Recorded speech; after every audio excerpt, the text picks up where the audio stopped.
Night smothered Kiev under a blanket of deep winter darkness. Snow whipped across the abandoned rail yard, carried by winds sharp enough to cut through bone. The city, alive with music and markets, now echoed only with artillery, shattered glass, and the distant cries of families fleeing through ruined streets. Inside a derailed cargo cart, Andrei Malenkov pressed his back against the cold metal wall and tried to steady his breathing. Every inhale burned. Every exhale carried the taste of fear. Hours earlier, he had found his sister's apartment destroyed, roof gone, windows blown inward, the smell of burning wood still hanging in the air. There was no sign of Lina, no footprints, no neighbors left alive. Only a single clue scratched into a table corner. Track 17. Now he was here, hiding, waiting, trembling. He checked his watch, 11:42 p.m., 18 minutes until mid-minute. 18 minutes until Andrei discovered whether Lina was alive, or whether hope had lied to him. A faint crackle of radio static broke the silence. Andrei froze. Footsteps crunched in the snow outside the cart. Voices. German voices. A patrol. Two soldiers moved past the rail cars, rifles slung over their shoulders, breath fogging in thin, white streams. Andrei clutched the iron hook beside him, the only weapon he had, though in reality it was more comfort than defense. A loud metallic bang echoed from somewhere deeper in the yard. Was war das? What was that? The soldiers raised their rifles. Andrei's pulse thundered. But then, from the shadows, a rock skidded across the snow. The soldiers turned toward the sound. Andrei held his breath. A second later, someone grabbed his arm. He almost cried out until a hand covered his mouth. A whisper. Stay quiet if you want to live. Andrei's eyes widened. The face before him was pale in the moonlight, framed by a wool scarf. Sharp eyes. Determined. Maybe his age, maybe younger, but with a stare hardened by survival. My name is Katya, she whispered. I saw you earlier. You're searching for someone. He nodded helplessly. Your sister, right?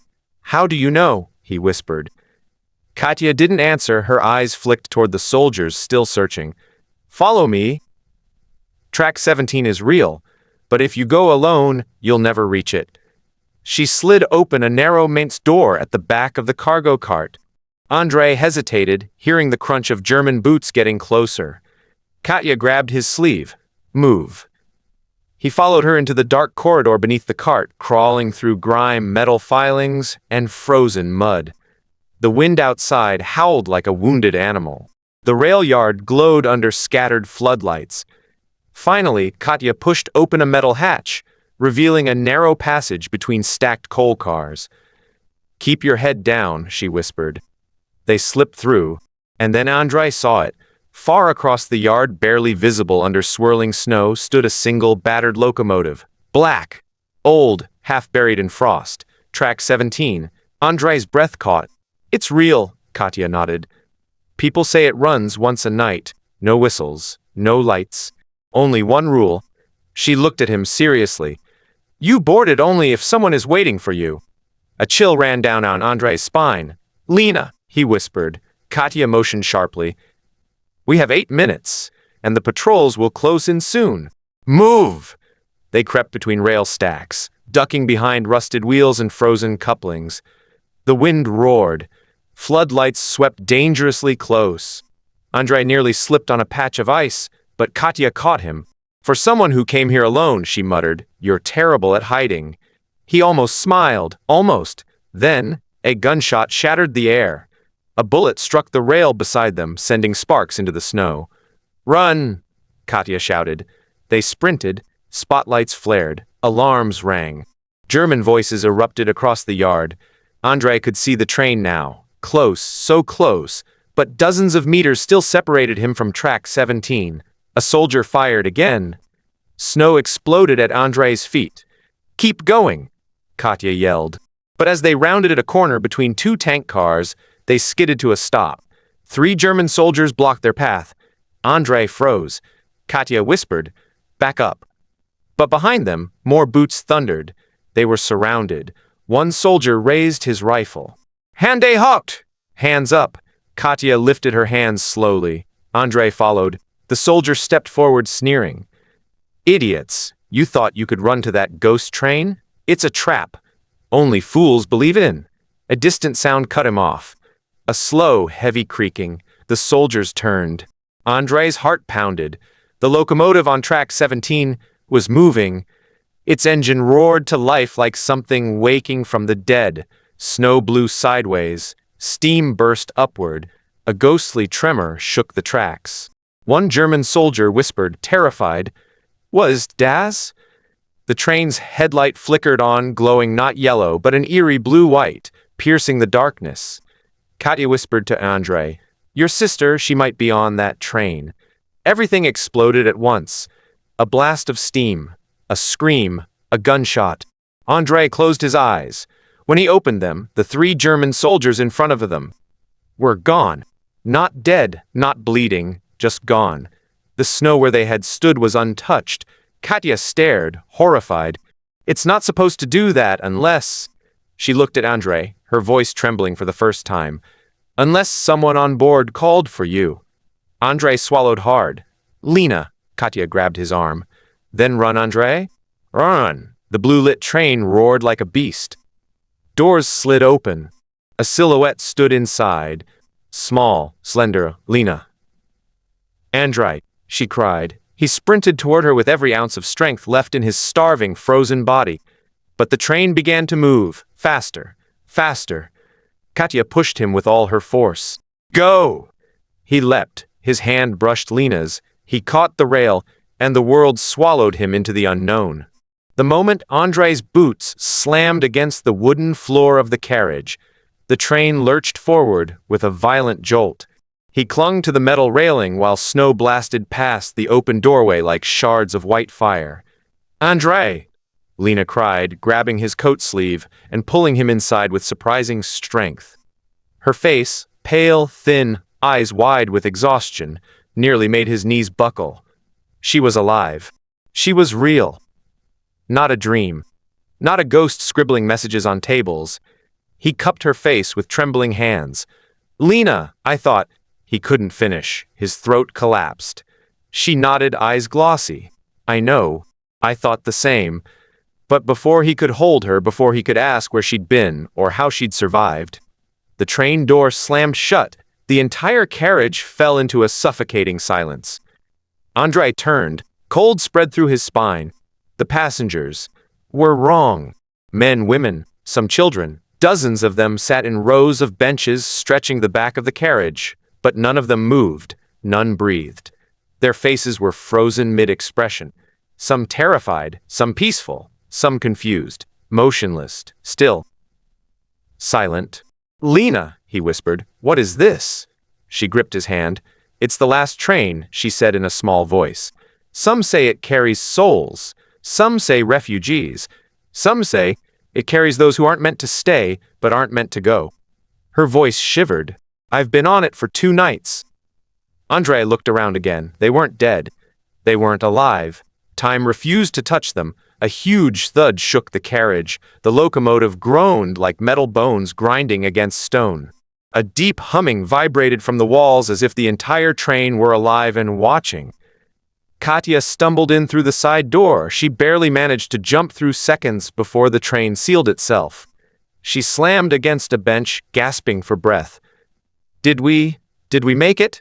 she asked. Andrei nodded silently, but the look on his face wiped the relief from hers. "What's wrong?" she whispered. He pointed at the rows of unmoving passengers. Katya stared.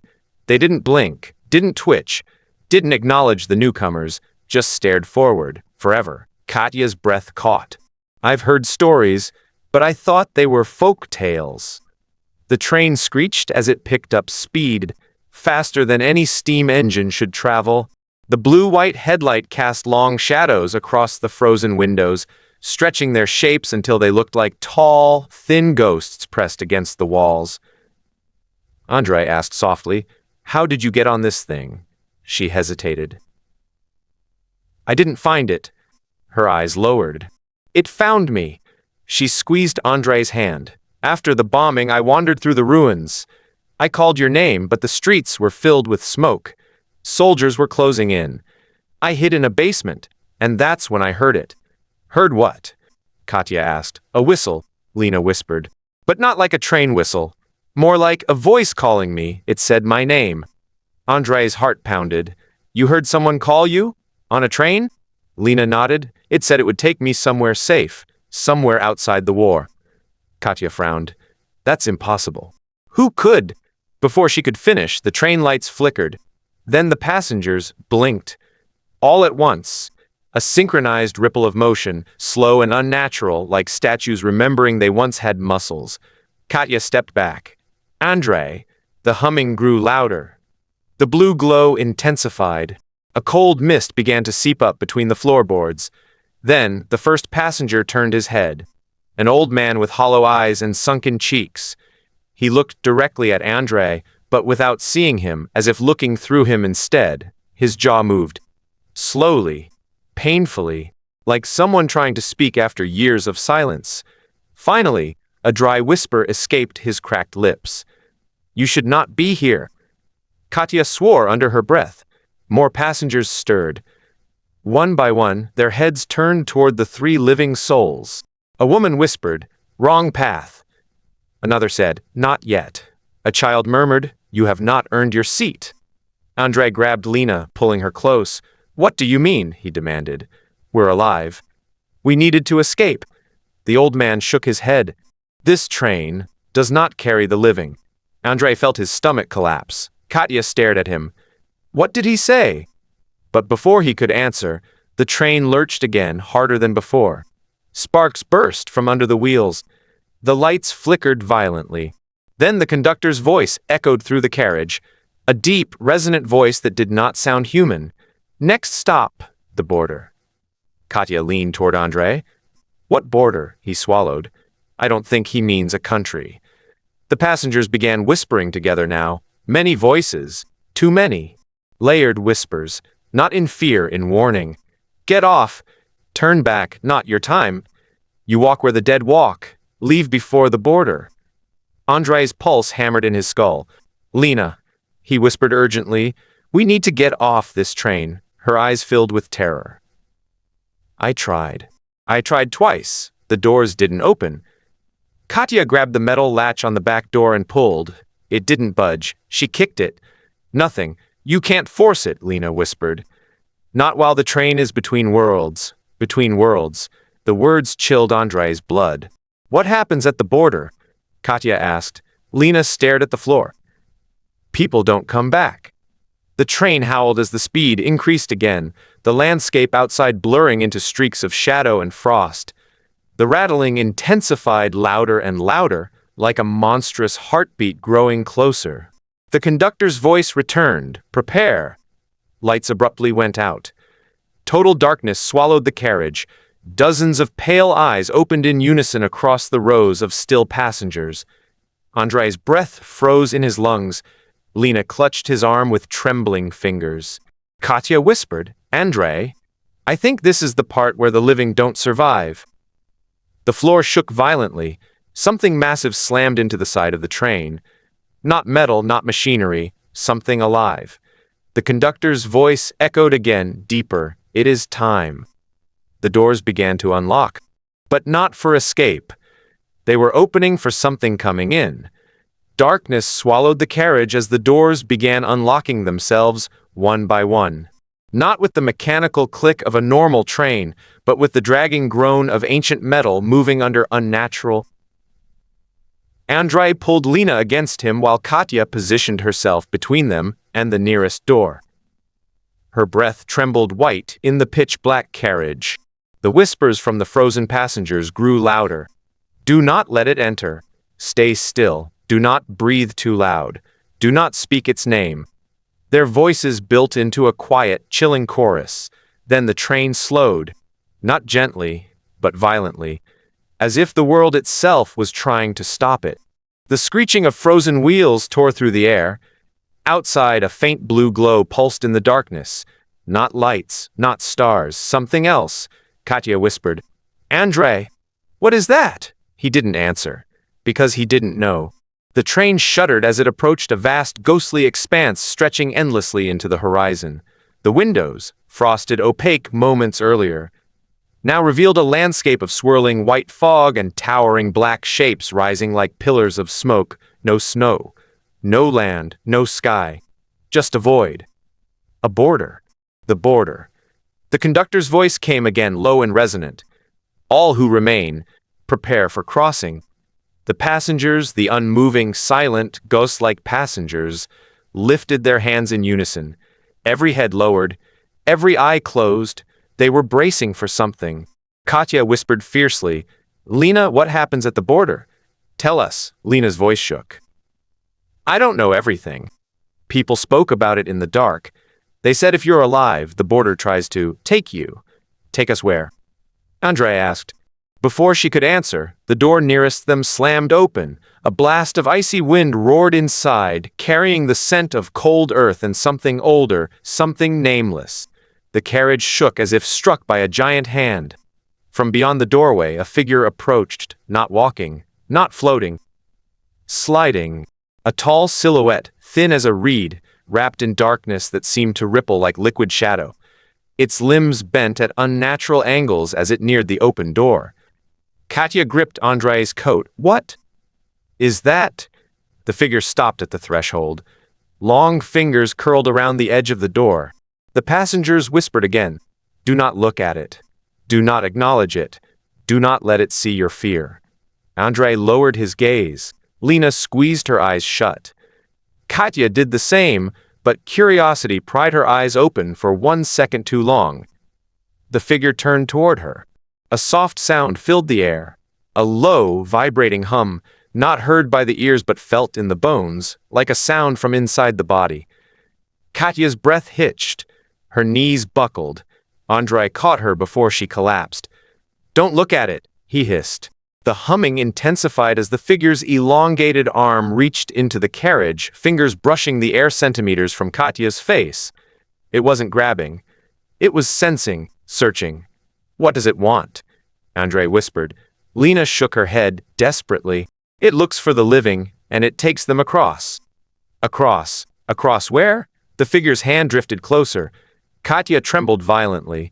Andrei's mind raced. There had to be a way to distract it, something to confuse it, something the locomotive horn blasted, a piercing, unnatural wail. The figure recoiled instantly, withdrawing its arm as if burned. The train lurched, accelerating abruptly. Wind ripped through the carriage. The doors slammed shut on their own.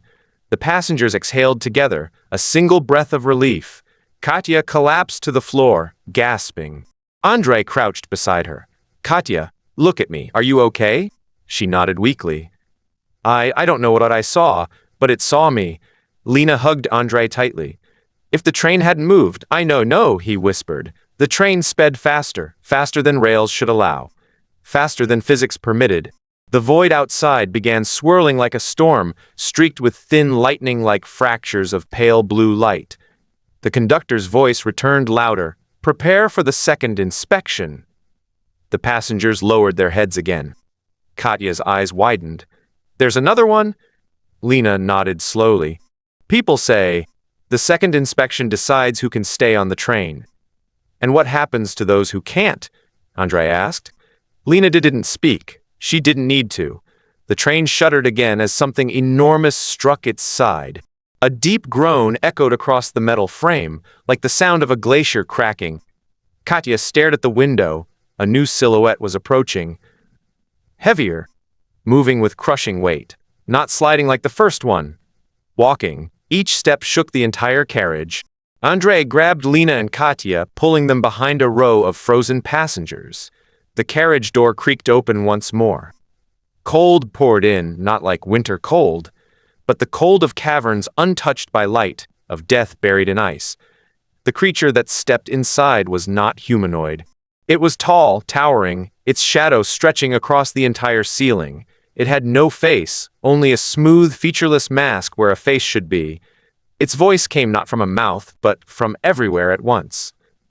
"Living." Katya clutched her chest. Lina whimpered. The creature turned its head slowly, scanning the rows of passengers. When it passed each frozen figure, the air shimmered faintly as if it recognized them. Then it stopped. Right in front of Andrei, he held his breath until his lungs screamed. "Not your time." Its voice vibrated the floor. Katya trembled so hard her joints cracked. Lina began crying silently. The creature leaned close to Andrei, lowering until its empty face hovered inches from his. Then it whispered, "Turn back, or be claimed." Andrei didn't move, couldn't move. The creature lifted its enormous arm. Its hand descended toward him, closer, closer. Then a bell rang, a gentle chime, soft, familiar. Human, every shadow in the carriage froze. The creature snapped upright, turning its head sharply toward the front of the train. The conductor's voice echoed again. Passenger claimed. Crossing halted. The massive being stepped back, turned around, left the carriage without another sound. The doors sealed shut. The void outside began to dissipate, slowly revealing outlines of winter forest beyond. The passengers lifted their heads. Katya gasped. Lina sobbed against Andrei's chest. Andrei whispered, "What? Saved us?" Lina pointed to the far end of the carriage. Andrei turned. A lantern glowed softly. Beside it stood a man. Tall, calm, wearing an old conductor's coat, but his face was human. Alive. He spoke. "You three do not belong on this path." Andrei swallowed. "Who are you?" The man approached slowly. "I am the one who guides those who must cross and those who must return."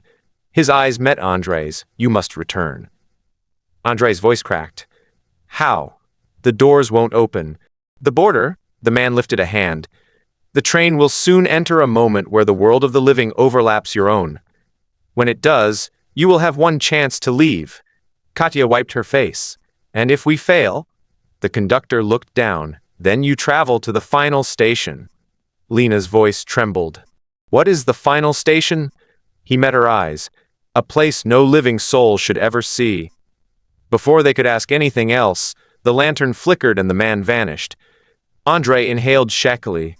Katya whispered, "So now what?" Lina answered, "We wait for the overlap." Andrei nodded. "And when it comes..." He looked at the frozen passengers, the swirling void fading, the distant shapes of the living world returning. "We run." The train howled. The crossing was beginning. The overlap was coming. Their only chance. Their last chance. To escape a train that did not carry the living. The train began to tremble again, but not like before. This was different. The vibrations weren't sharp or violent. They were rhythmic, like a heartbeat echoing through the walls. Katya gripped the bench beside her. "Andrei, is this it?" Andrei scanned the carriage. Outside the windows, the void was tearing open, thin fractures of light slicing across the darkness. Beyond those fractures, he saw glimpses, flashes of the real world. Snow-covered pines, broken telephone poles, fields covered in frost, a distant farmhouse, a stretch of frozen river, images flickering like frames in a film reel. The border was weakening. Lina squeezed Andrei's hand. "It's happening." The conductor's voice echoed overhead. "Approaching the overlap, prepare yourselves." A cold pressure filled the cabin, pushing against their chests. It felt like the weight of deep water. The frozen passengers lifted their heads one final time. For the first time since boarding the train, Andrei felt as though the passengers were looking at him, not past him. Their eyes were empty, but not hateful. Not angry, more like sad.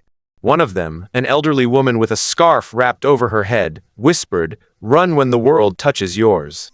Not before. Another voice followed, "Do not hesitate." A third, "Do not look back." Katya nodded shakily. "That sounds like instructions." Andrei took a deep breath. "Then we follow them." A piercing metallic groan shook the entire train. The wheels screeched. The windows brightened. The shapes of forests and snowfields outside sharpened. Katya peered out the window. "I think the train is in two places at once." Andrei nodded. "That's what an overlap is. Part of the train is still beyond the border. But part," he swallowed hard, "part is touching the real world." The conductor's voice boomed louder now. "Stand by." Lina clung to him. "Andrei, I'm scared." He kissed her forehead. So am I. But we're getting out. Together. The lights flickered violently. The humming intensified until it felt like it was inside their bones. Then, a sudden silence. The deepest silence they had ever felt. The kind that empties the world of breath. The conductor spoke again. The door on your left side will open for 8 seconds. When it does, the path will be real. Choose your moment. Katya stared wide-eyed. 8 seconds? It's all we need, Andrei said, though he wasn't sure if he believed it. Lina whispered, and what if we pick the wrong 8 seconds? He forced himself to smile. Then we make them the right ones. The door mechanism clanked. A single bolt unlatched. The humming dimmed. The overlapping worlds aligned. The conductor gave the command. Now. The door slid open. A violent blast of cold winter air slammed into them. Snow whirled inside. The blur of two worlds merging became blinding. The platform outside appeared, but flickering, trembling, unstable. Katya grabbed Andrei's arm. That's not solid ground. It will be, he said. The conductor's voice cut through the storm. Wait. Andrei froze mid-step. Not yet. A shadow streaked across the unstable platform, long, twisted, moving too fast to be seen clearly. A border creature patrolling the crossing. Katya whispered, "It's guarding the exit." Another bolt of light tore the void open. Another glimpse of the winter forest flashed by. The door began to close. 4 seconds remaining. "Ready yourselves," the conductor said. The door opened again. The platform solidified for a heartbeat. Andrei lifted Lina. "Get ready to jump." Katya crouched low, eyes locked on the snow outside. "Not yet," the conductor whispered. 2 border creatures glided past the open doorway, searching, hunting. Their shadows peeled across the floor like spilled ink. Katya swallowed hard. Come on. The door began to slide closed again. "Now," the conductor roared. The platform flashed solid. Andrei didn't think, didn't breathe. He grabbed Lina and sprinted. Katya followed. They leaped toward the whitening blur, into the icy air, and the moment they touched the snow, the world snapped. The sound of the train vanished instantly. No humming, no trembling, no border, no shadows. Only silence. Cold, real. Earth beneath them. Snow under their hands. A real winter sky overhead. They had made it. Katya rolled onto her back, gasping. Lina sobbed into Andrei's coat. Andrei exhaled, the first real breath he'd felt in hours. "We're out," he whispered. "We're alive." Then, a distant sound echoed through the forest, a low whistle. Andrei froze. Slowly, he turned his head. Through the trees, through the morning fog, he saw it. The train, still there, still moving. But this time, farther away, its blue light dimming, its silhouette growing small. Katya whispered, "It's leaving." Andrei watched the ghostly locomotive glide deeper into the mist. The train that did not carry the living, the train that nearly claimed them. As it vanished, he whispered, "Goodbye." Lina clutched his arm. "Andrei, look." On the snow where they had landed, footprints. Not theirs. A third set. Fresh, leading away from the tracks. Katya stood heart-pounding. Who made those? Andrei felt ice crawl down his spine. Someone or something from the train had left with them. At first, the footprints seemed harmless, just indentations in soft morning snow. But the longer Andrei stared at them, the colder his blood became. They were too deep, too far apart, too large, not human. Katya knelt beside the prints, brushing snow away with her glove. "These aren't from boots," she whispered. "They're bare. Andrei, they're bare feet." Lina clung to her brother's coat. "It came with us," she breathed. One of them crossed the overlap. Andrei scanned the forest. Pines crowded the horizon. Snow dusted the ground like ashes. Silent. Still. Too still. "Everyone stay close," he said. Katya stood gripping a broken branch like a club. Not much of a weapon, but better than nothing. The footprints led deeper into the woods, weaving between trees before disappearing behind a thick veil of fog. Andrei whispered, "It's watching us." "How do you know?" Katya asked. He swallowed. "Because nothing that dangerous leaves tracks unless it wants to." The wind rose suddenly, rustling branches. Snow fell in drifting sheets. The air turned unnaturally cold, as if the border itself were leaking through the forest. Then they heard it, a soft tapping sound. Regular, deliberate, like fingers gently knocking on wood. Tap, tap, tap. Katya pointed to a nearby pine. "It's behind that tree. Don't look," Lina whispered. On the train, looking made it stronger. But Katya was already turning. The tapping stopped. Silence. Katya exhaled, trembling. "There's nothing there."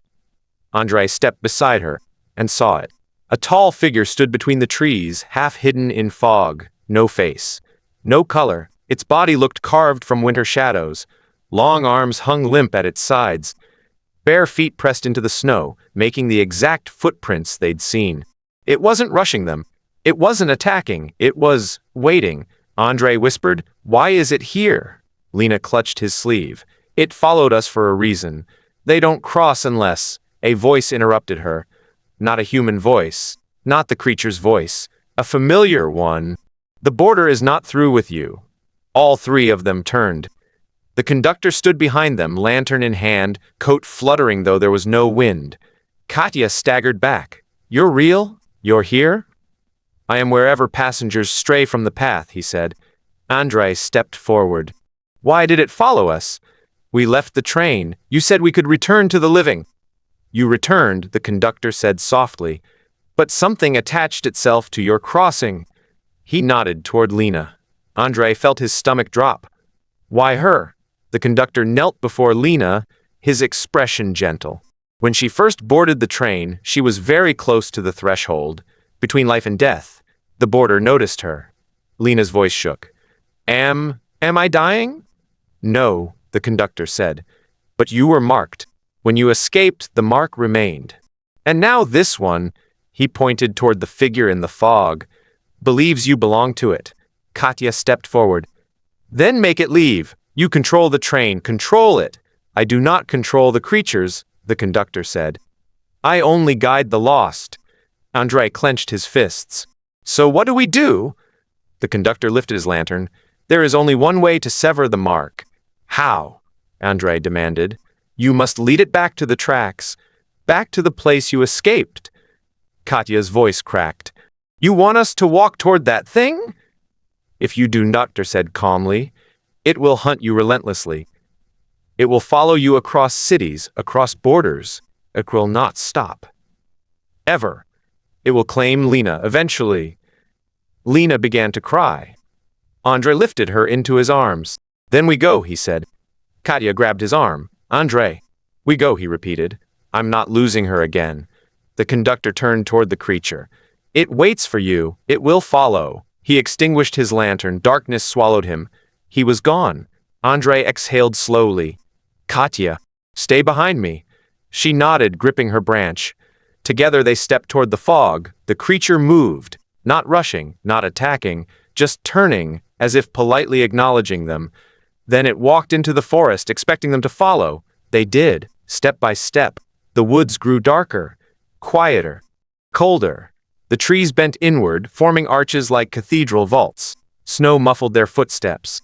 The air shimmered faintly, as though the border were bleeding through reality in thin, wavering lines. Finally, they reached the train tracks.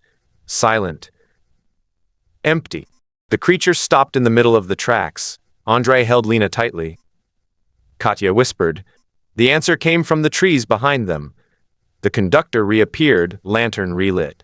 "Place her on the tracks." Andrei recoiled. No, absolutely not.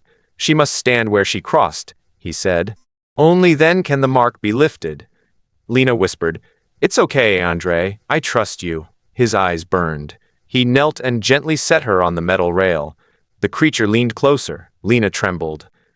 "Andrei," she whispered softly. He placed his hands on her shoulders. "I'm right here."